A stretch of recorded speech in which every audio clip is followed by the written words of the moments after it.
আসসালামু আলাইকুম রহমতুল্লাহ বরকাতুহু।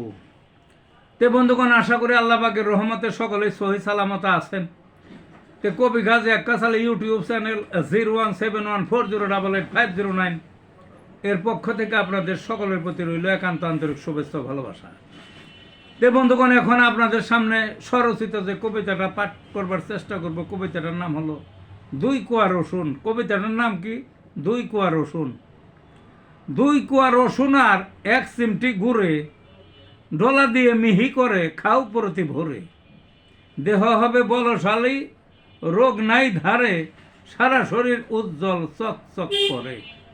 রক্তের ফ্যাট যত গলে যায় সাথে, হার্ট হবে মজবুত, ধরিবে না রোগে। প্রেসারের গোলযোগ আসিবে না ধারে, লিভারের যত বিষ ছুঁড়ে ফেলে দূরে।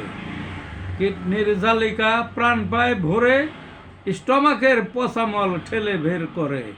মৃত পায়ের যৌবন নবযুগে ফিরে, দেহমন ফুরফুরে রসুনের গুণে। এই ছিল বন্ধুগণ কবিতাটা। ভালো থাকুন।